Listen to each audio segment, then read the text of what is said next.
Hello everyone, 大家好。皆さんこんにちは、ひときです。チャンネル登録者数1000人ありがとうございます。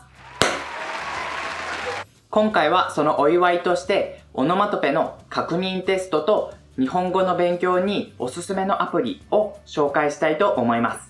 では、まずオノマトペのテストをします。でも、まだ僕の動画を全部見ていない人は、ここで動画をストップして、僕の動画を全部見てください。いいですか？テストは5問です。でも、テストの時は字幕を消します。僕がオノマトペを使った文章を言うので、字幕なしで聞いてみてください。準備はいいですか？では、1つ目。勉強したいのに、隣でお父さんがパソコンをカチャカチャしていてうるさい。2つ目。外は雪が降っていて、道がツルツルしているから気をつけてね。3つ目。今日は外が暑いから犬が水をごくごく飲んでいる。4つ目。毎日家でゴロゴロしていたらだんだん太ってきた。5つ目。お店にお酒があったけどギリギリお金が足りなくて買えなかった。次に今日は日本語の勉強におすすめのアプリを紹介したいと思います。これは僕のチャンネル登録者の方が質問を僕にしてくれたので、それに答えたいと思います。僕が日本語を勉強している友達におすすめのアプリを聞いたり、実際に自分で使ってみていいなって思ったりしたアプリを今日紹介したいと思います。紹介するアプリは全部無料で使えるので安心してください。やっぱりいいなって思ったアプリは有名なアプリが多かったです。ですが僕の使い方と皆さんの使い方は違うかもしれないのでぜひ見てみてください。一つ目はデュオリンゴ。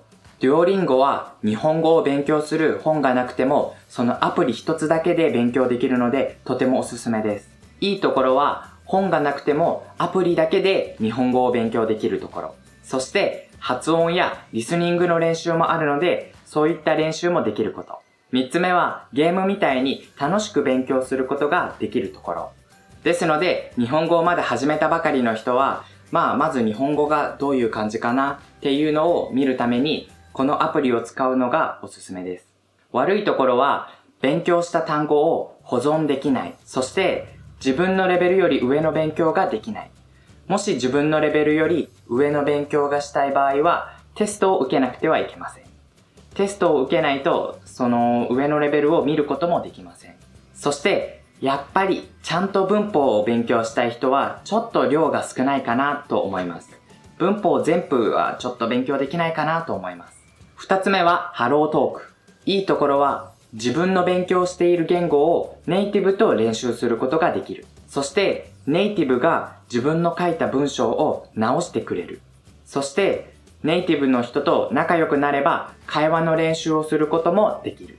僕は日本語が少しわかる人にこのハロートークをお勧めしたいと思います。ですのでまだ全然文法も全然わからない人はまずデュオリンゴで少しどうやって会話するのかなっていうのを勉強してそれでハロートークで使ってみるのがいいと思います。悪いところは変な人がいるところです。その人たちは悪い言葉を言ったりするので少し気をつけてください。そして自分の母国語、母語があまり人気じゃないと少し使いづらいかもしれないです。でも例えば英語がとっても得意な場合は英語を選んで英語を教えることもできるので大丈夫です。そしていろいろなネイティブの人がいろいろなことを言います。例えばその文章は大丈夫、合っているよ。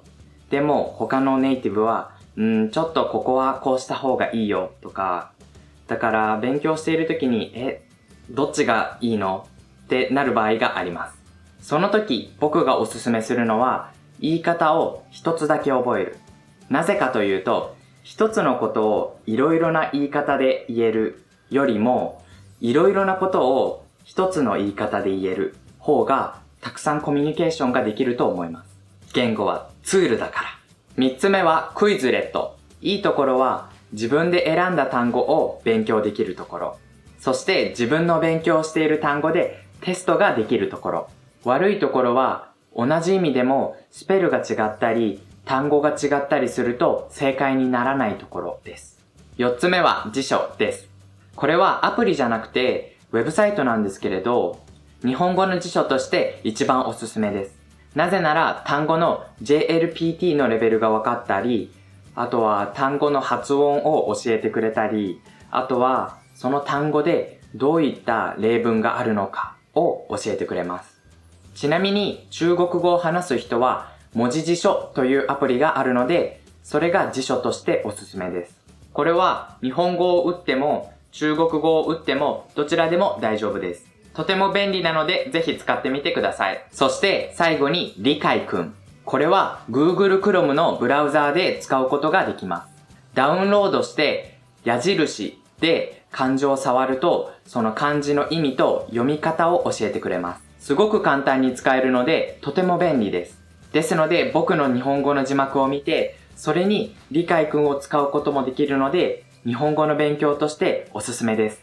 That's all for today. How many sentences did you understand from the test? Let me know in the comments. And also, if you have other apps to learn Japanese, let me know in the comments too. I'm very happy that the channel is growing and I hope we can create a language learning community together. So please share my videos with your friends. そして本当に皆さんありがとうございました。Thank you very much. 谢谢大家。Dankeschön. Salamat po. Merci beaucoup. Muchas gracias. Spasiba. Jenki. Kusi. ありがとうございます。